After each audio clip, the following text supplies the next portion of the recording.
जय हिंद। जैसा कि आप सभी को पता ही है कि 2024 का लोकसभा का चुनाव नजदीक आ गया है। बहुत सारी पार्टियां, जितनी भी पार्टियां, चाहे वो INDIA गठबंधन की पार्टियां हो या बीजेपी हो, ये सारे एक दूसरे पे दोषारोपण लगा रहे हैं कि बीजेपी के कार्यकाल में ये नहीं हुआ तो मैं ऐसे करूंगा। और इसी बीच वाल्मीकि नगर लोकसभा में का एक बहुत बड़ा खबर निकल करके सामने आ रहा है। हमारे गुप्त सूत्रों के द्वारा ये पता चल रहा है कि वाल्मीकि नगर लोकसभा में खेला हो गया। तो ये कैसे क्या हो गया, पहले मैं ये बताता हूं आपको कि जब भी बीजेपी और जेडीयू एक साथ लोकसभा में चुनाव लड़ती है तो वाल्मीकि नगर लोकसभा का सीट जो है वो जेडीयू के खाते में जाता है, ये सबको पता है। और अभी भी 2019 में जब लोकसभा का चुनाव हुआ तो उस समय बीजेपी और जेडीयू एक साथ गठबंधन में थे।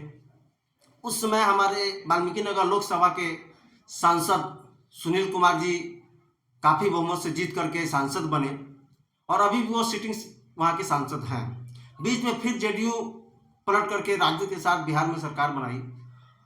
उस बीच में वाल्मीकि नगर लोकसभा के लगभग 5-6 नेता लोग बीजेपी के लगातार क्षेत्र में भ्रमण कर रहे थे, लोगों से मिल रहे थे, लोगों से बातचीत कर रहे थे ताकि बीजेपी के द्वारा उनको 2024 में फिर से टिकट मिलेगा और वो जीत करके संसद में जाएंगे। लेकिन इसी बीच नीतीश कुमार फिर पलटी मार करके बीजेपी के साथ बिहार में सरकार बना लेते हैं और हाल फिलहाल में अब जो है चुनाव का समय भी आ गया।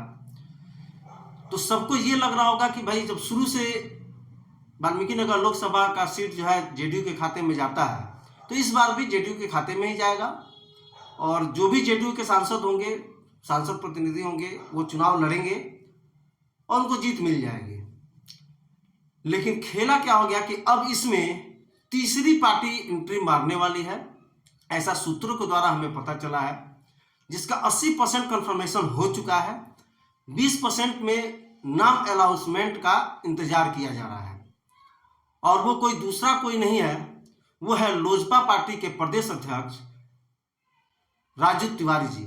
जी हाँ, आप सही सुन रहे हैं, राजू तिवारी जी जो कि लोजपा चिराग पासवान जी के प्रदेश अध्यक्ष हैं, उनकी पार्टी के, उनका एंट्री अब वाल्मीकि नगर लोकसभा में होने जा रहा है। तो चलिए इंतजार करते हैं नाम अनाउंस होने का।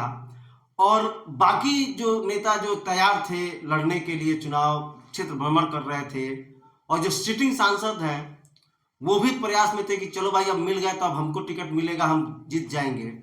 तब इन लोगों के सपनों पे कहीं ना कहीं पानी फिरता हुआ दिख रहा है। तो चलिए इंतजार करते हैं, देखते हैं कि वाल्मीकि नगर लोकसभा का सीट किसके नाम पे जाता है और कौन सांसद के रूप में वाल्मीकि नगर लोकसभा की जनता को मिलता है, इसका इंतजार करते हैं। बाकी इन नेताओं के बारे में और सिटिंग सांसद जी के बारे में आप लोग क्या सोचते हैं? और अगर राजू तिवारी जी आते हैं, अगर वो सांसद बनते हैं हमारे वाल्मीकि नगर लोकसभा का, तो उनके बारे में आप लोग क्या सोचते हैं? कमेंट करके जरूर बताइएगा। जय हिंद।